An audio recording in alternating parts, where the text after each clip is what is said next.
My name is James Wright, and today I'll be talking a little about calorimetry and what it is in chemistry.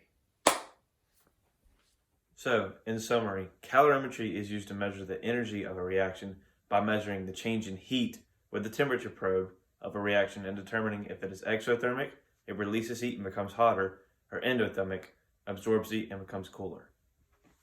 Now also, since heat cannot be created nor destroyed by Newton's first law of thermodynamics, that means that by using calorimetry, we can determine how much heat or energy is gained and lost in every reaction. Going over the apparatus, we will use a styrofoam cup.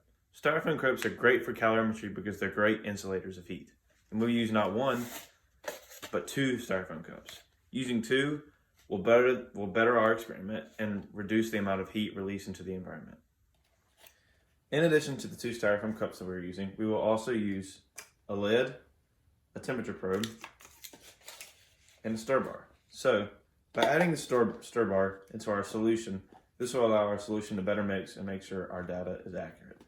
Also, if we add a lid to our cups, this also reduces the amount of heat that can be released to the surroundings. And we put the temperature probe inside and connect this to a calorimeter to measure the amount of heat transferred or gained from the reaction. It is very important to note that when cutting your slit in your lid, you make it to the side and not in the middle.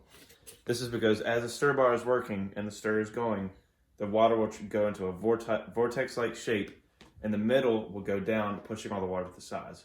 With the temperature probe to the side, it can better accurately measure the temperature of the water that is on these sides.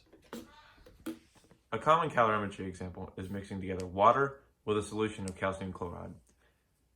This reaction will result in being exothermic as heat is released into the surroundings, just as all the other experiments did in our lab.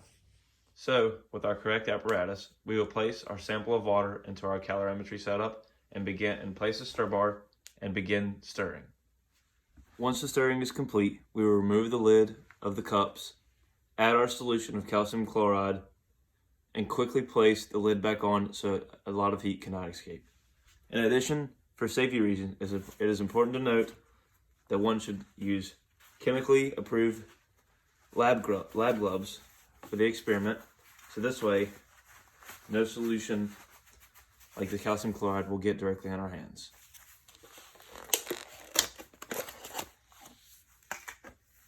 It is also important to note that this volume of calcium chloride being added to our calorimetry setup is a precisely measured volume.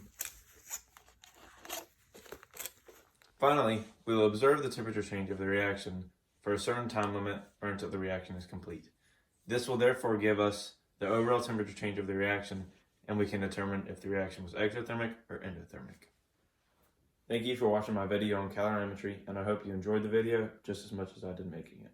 Have a great day.